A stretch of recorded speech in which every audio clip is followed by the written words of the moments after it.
Friends, स्वागत है आप सभी का आपके अपने चैनल में जिसका नाम है काल। और काल एक्चुअली एक नॉलेज बेस्ड चैनल है दोस्तों। और आज मैं लाया हूं आपके लिए एक ऐसी ही वीडियो जिसमें मैं आपको बताऊंगा यूक्रेन और रशिया को जो ये चल रहा है, सब कुछ ये वॉर चल रही है, आखिर इसके पीछे का रीज़न क्या है और आखिर ये कब से चलता आ रहा है और ये कैसे शुरू हुआ था।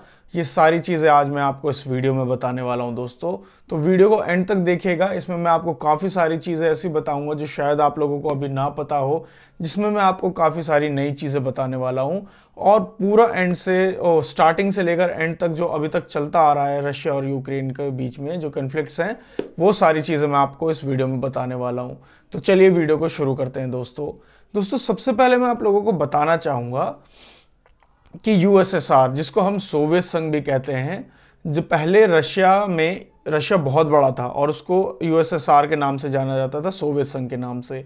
तो इसी का ही एक हिस्सा था यूक्रेन। जी हाँ, जो यूक्रेन था वो यूएसएसआर का ही हिस्सा था। अब 1945 से 1980 तक सब कुछ सही चल रहा था, लेकिन यूएसए और रूस के बीच, जैसे कि आपको पता है, शुरू से ही एक महाशक्ति बनने का जो है होड़ चली आ रही है यूएसए और रशिया के बीच में कि कौन ज़्यादा ताकतवर है। जो कोल्ड वॉर भी हुआ था, कोल्ड वॉर के बारे में भी आप लोगों को पता होगा, उसके ऊपर भी मैं एक वीडियो बनाऊंगा। अब 1980 से 1990 के बीच में जब रूस में क्या होता है, उस समय पर रूस में भ्रष्टाचार बहुत ज़्यादा हो गया था और अलग अलग चीज़ें होने लगी थी इसमें, जिसमें से क्या हुआ कि 1990 में ये जो यूएसएसआर था ये टूट गया। जी हाँ, इसमें जो थे अलग जो देश यूएसएसआर के साथ और अमेरिका के साथ भी, जैसे क्योंकि मैंने आपको बताया दोनों ही सुपर पावर बनना चाहती थी, तो इन्होंने अपने साथ लोगों को जोड़ना शुरू करा, अलग अलग देशों को। ऐसे ही रशिया के साथ भी जुड़े थे जिससे यूएसएसआर बना था। लेकिन 1990 में जब यूएसएसआर टूटा तो उसी में यूक्रेन भी था जो अलग हो गया इससे। अब जब 1990 में यूएसएसआर से अलग हुए सारे देश, तो ये एक टूटने लगा और इसका खंडन हो गया। और उस वक्त पर जो यूक्रेन था, यूक्रेन जो है एक अलग अपनी वो बन गया, एक कंट्री बन गया, एक इंडिपेंडेंट कंट्री बन गया। और इसको जो है अमेरिका ने भी और बाकी सारे यूरोपियन देश जो थे, उन्होंने इसको एक्सेप्ट कर लिया कि यूक्रेन अब से एक इंडिपेंडेंट कंट्री है। अब यूक्रेन ने क्या किया, यूक्रेन उस समय पर देखा कि रशिया जो है बहुत, मतलब रशिया की जो इकोनॉमी थी वो भी बहुत ज़्यादा गिरने लगी थी और इसका डेवलपमेंट बहुत तेज़ी से हुआ था, हालांकि रशिया का 20 सालों के अंदर ही। लेकिन बीच में ये रुक गया, जैसे कि मैंने आपको बताया, जब यूएसएसआर टूटने लगा और देश जो आए थे जुड़ते हुए इससे, वो अलग होने लगे। क्योंकि इन्होंने देखा कि अमेरिका जो है वो बहुत ज़्यादा तेज़ी से विकास करा और वो विकास करता ही जा रहा था, डेवलप होता ही जा रहा था। लेकिन रशिया के साथ उल्टा होने लगा था कि वो बढ़ा तो, लेकिन बीच में वो रुक गया। तो ऐसे ही यूक्रेन ने भी क्या किया, यूक्रेन जो है पूर्वी देशों की, यानी कि यूरोप की साइड में ज़्यादा झुकने लगा, अमेरिका की साइड ज़्यादा झुकने लगा। और उसने कहा कि जो पॉलिसीज़ वो अपना रहे हैं, हम भी वही पॉलिसीज़ को अपनाना शुरू करेंगे।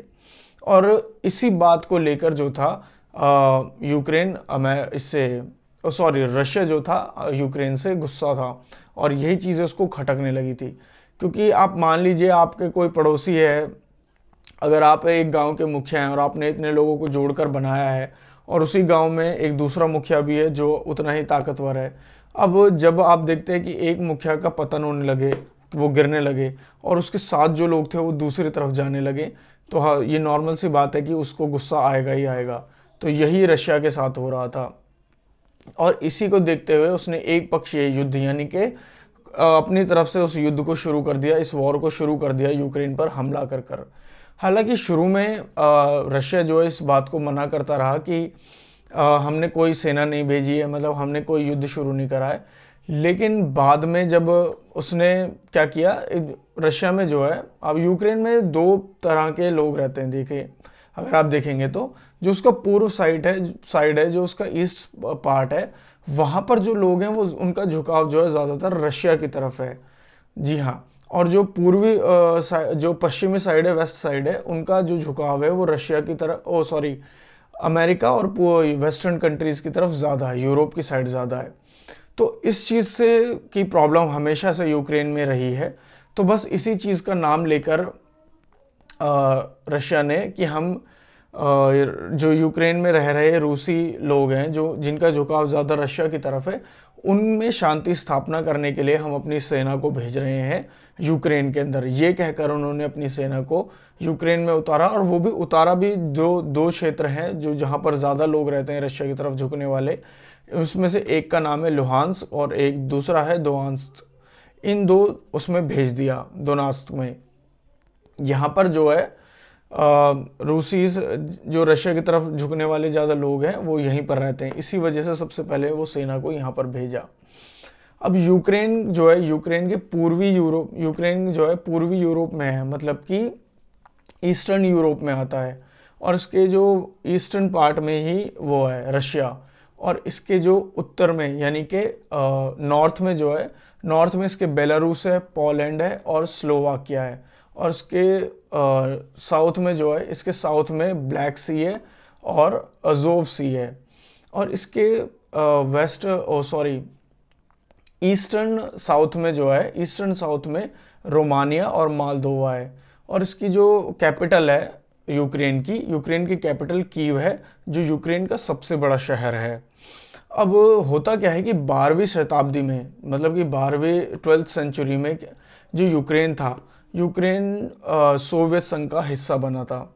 जी हाँ, इसका एक हिस्सा बना था, और इसमें 12वीं शताब्दी में जब इसका विखंडन हुआ यूक्रेन का, जब यूक्रेन अलग हुआ इससे, तो इसमें साम्राज्य जो था, इसका साम्राज्य और बाकी सारे छोटे छोटे जो हिस्से थे, वो उस पर अलग अलग बंदों ने कब्जा कर लिया। जैसे एक रूस की साइड आ गया, और एक पर कब्जा हो गया हंगरी का, ऑस्ट्रो हंगेरियन का कब्जा हो गया इसके एक छोटे से हिस्से पर। अब 1922 में क्या हुआ, 1922 में यूक्रेन में ऐतिहासिक आधार पर, मतलब कि जो इसमें मैंने आपको बताया रशिया की साइड ज़्यादा बंदे, जो इसका वेस्ट ईस्ट वाला पार्ट है वो रशिया की साइड ज़्यादा झुकता है, मतलब वहाँ के जो लोग हैं वो आज भी रशिया की तरफ ही ज़्यादा झुकाव मानते हैं अपना, कि हम रशिया की साइड हैं।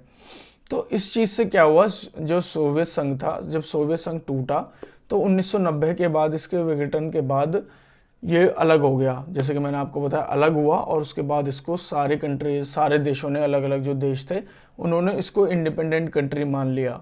अब ये बात जो है रशिया को बिल्कुल भी रास नहीं आई थी उस समय पर भी। रशिया ने कहा चलो ठीक है, तुम एक इंडिपेंडेंट कंट्री बन जाओ, लेकिन इसने एक चीज़ कहा कि तुम वेस्टर्न कंट्रीज से और साथ ही साथ अमेरिका से इतने ज़्यादा जो अपने रिश्ते हैं उनको मत बनाओ। लेकिन अमेरिका जो था, आपको पता है अमेरिका शुरू से ही जब विश्व स्तर पर जो है, मतलब कि वर्ल्ड लेवल पर एक बहुत ही ऊंचे स्तर पर चलता गया, और आज आप जानते हैं कि वर्ल्ड की सबसे पावरफुल कंट्री कहा जाए तो अमेरिका ही है। और उसी तरह से वो उस समय पर भी उतना ही ज़्यादा डेवलप होता जा रहा था। इसने क्या किया, कैपिटल सिस्टम को लिया, पूंजीवाद जो है मॉडल को अपनाया, जिससे काफ़ी ज़्यादा ये वैश्विक स्तर पर इसके आर्थिक सुधार हुआ, मतलब कि इकोनॉमी इसकी बहुत ज़्यादा अच्छी हो गई, और इसने काफ़ी सारी चीज़ों में बदलाव भी किया। अब वहीं दूसरी तरफ जो था, रूस गिरता जा रहा था, रूस की जो है डेवलपमेंट इतनी अच्छी नहीं हो रही थी उस समय पर, और ये सारी चीज़ें दूसरे देशों ने देखी, यूक्रेन ने भी देखी, तो ऑब्वियस सी बात है जो ज़्यादा अच्छा दिखता है लोग उसी की तरफ भागते हैं। तो यूक्रेन ने भी वही चीज़ की, वो अमेरिका की तरफ उसका ज़्यादा झुकाव हो गया, वेस्टर्न कंट्रीज़ की तरफ ज़्यादा झुकाव हो गया, यूरोपियन कंट्रीज़ की तरफ। अब ये चीज़ जो है रशिया को खटकी। अब रशिया को जब खटकी, तो इसमें यूक्रेन के जो लोग हैं वो सांस्कृतिक तौर पर आज भी वहीं रशिया की चीज़ों को ज़्यादा मानते हैं। और इसका एक बहुत ही बड़ा जो विशाल भाग है भौगोलिक, वो स्थिति में ऐसा है कि एक साइड, जैसे मान लीजिए अब हम दिल्ली में रहते हैं, दिल्ली का मान लीजिए आधी दिल्ली जो है यूपी की साइड जाना चाहे, और आधी दिल्ली जो है वो हरियाणा की साइड जाना चाहे, इस तरह के कुछ वो हैं। यूक्रेन में हमेशा से ये चीज़ बनी रही है प्रॉब्लम, कि वहाँ के आधे लोग जो है रशिया को सपोर्ट करते हैं, और आधे लोग जो हैं वो यूरोपियन कंट्रीज़ को सपोर्ट करते हैं। तो ये चीज़ भी एक बहुत बड़ा रीज़न है कि यहाँ पर ये स्थिति बन रही है। तो इस चीज़ को देखते हुए वहाँ पर अमेरिका ने भी इसमें जो है इंटरफेयर किया, ऊपर से रशिया ने भी इसमें इंटरफेयर किया, इसी चीज़ के चलते हुए, और इन सभी बातों को देखते हुए रशिया ने यहाँ पर हमला किया, और ये युद्ध का जो है ये माहौल बन चुका है आज जो हम देख रहे हैं। अब इसी के चलते चलते आगे क्या हुआ कि जैसे कि आप जानते हैं यूक्रेन जो है यूरोप का दूसरा सबसे बड़ा देश है जो यूक्रेन है, और इसमें जो है मतलब ज़मीन काफ़ी अच्छी है, इसमें उपजाऊपन है, मैदान है इसमें बड़े बड़े। इस वजह से भी इसको खोना नहीं चाहता रशिया, जो है इसको अपने अंडर रखना चाहता है। और इसमें इंडस्ट्रियल पार्ट भी जो है वो रशिया की साइड वाला जो हिस्सा है उसमें काफ़ी अच्छा है। अब एक ऐतिहासिक तौर पर भी जो है सोवियत संघ का हिस्सा रहा था, तो रशिया इसको अपने साथ रखना चाहता है। और ये पूर्वी हिस्से का जो है इसमें भाषा बोली जाती है, आज भी रूसी भाषा बोली जाती है। ईस्टर्न जो पार्ट है उसमें ज़्यादातर लोग जो है आज भी रशियन भाषा का इस्तेमाल करते हैं। अब और इससे क्या हुआ कि यूक्रेन का कहना है कि अब वहाँ पर जो है इस बात का फ़ायदा उठा रही है रशिया कह रही है कि यहाँ पर जो यूक्रेन में लोग हैं उनको जो है यूक्रेन सरकार जो है यहाँ पर दबा कर रखती है। अब इस बात का फ़ायदा रशिया उठा रही है, लेकिन यूक्रेन सरकार कहती है कि जो ये सब रशिया भड़का रही है हमारे यहाँ के लोगों को, यहाँ पर ऐसी कोई बात नहीं है, ये सिर्फ रशिया अपना जो उल्लू सीधा करने का काम कर रही है, इस वजह से बस उनके पास कुछ है नहीं कहने को, तो वो ये सारी बातें कह रहे हैं। अब इस पर यूक्रेन ने भी जवाब दिया। अब इसमें क्या है, इससे पहले 2014 में रशिया ने एक और ऐसी ही चीज़ की थी। 2014 में रशिया ने क्रीमियाई को पर अपना अधिकार जमा लिया था, जिसके चलते उसे G8 से, मतलब एक जो ऐसी नाटो जैसी एक और वो है जिसमें 8 कंट्रीज थी, उससे बाहर कर दिया गया था इसको, रशिया को। ऐसे ही इसमें दोनों देशों में इसके बाद जो है बेलारूस में एक संधि हुई थी। मिन्स्क एक वहाँ पे शहर है जहाँ पर ये समझौता हुआ था, जिसको मिन्स्क की समझौता प्रथम कहा जाता है। वहाँ पर ये समझौता हुआ था कि आज के बाद से इस चीज़ को लेकर कभी लड़ाई झगड़ा नहीं होगा। हालांकि ये जो संधि हुई थी ये यूक्रेन में रहने वाले जो रशियन लोग थे उनसे ही हुई थी, रशिया से नहीं हुई थी, क्योंकि वो कभी भी विरोध करना शुरू कर देते थे। हालांकि ये समझौता ज़्यादा दिन नहीं चला, दोबारा से वहाँ के लोगों ने वही अपनी गतिविधियाँ शुरू कर दी। और उसके बाद भी जब ये सब भड़का, फिर दंगे भड़के, यहाँ पर लोग आने लगे, तब 2015 में दूसरा मिन्स्क का समझौता हुआ, जिसमें दोनों देशों ने एक ही बिंदु को स्वीकारा, मतलब जो पॉइंट्स थे उनको स्वीकार कर एक्सेप्ट किया और आगे बढ़े। इसके बाद यूक्रेन पश्चिमी देशों के साथ, जैसे कि मैंने आपको बताया, वेस्टर्न कंट्रीज़ के साथ में ज़्यादा और यूएसए के साथ अपने संबंधों को बढ़ाने लगा। और साथ ही साथ यूक्रेन ने नाटो में भी अपनी सदस्यता के लिए बात रखी, जिससे ये बात जो है, अब मान लीजिए ये नाटो में चला जाएगा तो फिर तो सीधी सी बात है उस पर कोई हमला ही नहीं कर सकता है। अब ये बात रशिया को खटक गई कि अगर ये नाटो में गया तो फिर तो पूरा अधिकार ही खत्म हो जाएगा इस पर से। अब नाटो क्या है? नाटो है नॉर्थ अटलांटिक ट्रीटी ऑर्गेनाइजेशन। जी हाँ, ये नाटो की फुल फॉर्म है। नाटो है यूरोप और उत्तरी अमेरिका के कुछ देशों के मध्य एक हुई संधि है। मतलब कि ये यूरोप के और उत्तरी अमेरिका जो है नॉर्थ अमेरिका जो है, इनके इन देशों को मिलाकर एक ट्रीटी साइन हुई है, जिसमें कहा गया है कि अगर किसी भी एक देश पर हमला होगा तो माना जाएगा कि सभी देशों पर हमला हुआ है और सारे जो देश के सारे देश उसकी मदद करेंगे। और इसकी जो स्थापना वो 1949 में हुई थी वॉशिंगटन संधि के द्वारा, और इसका जो मुख्यालय वो ब्रुसेल्स में बेल्जियम में है। और ये सैन्य गठबंधन है। सैन्य गठबंधन का मतलब होता है कि जैसे मान लीजिए किसी भी देश पर हमला होगा तो दूसरे बाकी जो देश हैं वो अपनी सेना को उसकी मदद के लिए भेजेंगे। जी हाँ, ये होता है सेना गठबंधन। अब इसमें कुल 30 देश हैं और इसको, नाटो को जो लीड करता है वो अमेरिका लीड करता है। अब इसका उद्देश्य मैंने आपको बता ही दिया। नाटो का उद्देश्य है कि अगर किसी पर भी हमला हुआ तो सभी उसकी मदद करेंगे, उसके खिलाफ, मतलब जो उसका दुश्मन है उसके खिलाफ लड़ेंगे। अब अभी हाल ही में एक वोटिंग भी हुई थी जिसको संयुक्त राष्ट्र सुरक्षा परिषद कहते हैं, जिसमें 15 सदस्य हैं, जिसमें हमारा भारत भी है। अब उसमें जो मतदान हुआ था, मतलब कि वोटिंग हुई थी, उसमें रशिया ने वीटो पावर का इस्तेमाल किया। अब वीटो पावर का इस्तेमाल करने की वजह से जो बाकी कंट्रीज़ ने उसके खिलाफ वोटिंग की थी वो सब ज़ीरो हो गई, क्योंकि उस वीटो में ये है कि अगर वीटो का इस्तेमाल कर लेता है और वो मना कर देता है तो बाकी सारी कंट्रीज़ भी मना कर देंगी। अब वोटिंग किस लिए हुई थी? वोटिंग हुई थी कि जो यूक्रेन में रशिया की सेना है उसको वापस ले लिया जाए, इस चीज़ के लिए वोटिंग हुई थी। लेकिन सभी कंट्रीज़ इसमें भारत और पाकिस्तान ने जो है वो नहीं किया था, वोट नहीं किया था। भारत ने इसमें वोट नहीं किया था।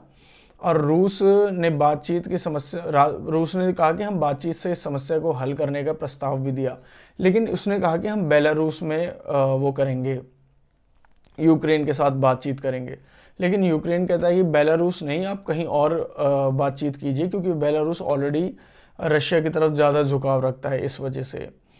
तो पश्चिमी देश और यूएसए के समझौते में आधुनिक जो है हथियार जो है उन्होंने प्रोवाइड कराए हैं यूक्रेन को। जो यूएसए और बाकी यूरोपियन कंट्रीज़ हैं वो खुद नहीं उतर रहे हैं इस उसमें, हालांकि वो सपोर्ट कर रहे हैं, क्योंकि अगर खुद उतरे तो वर्ल्ड वॉर की स्थिति जो है शुरू हो जाएगी।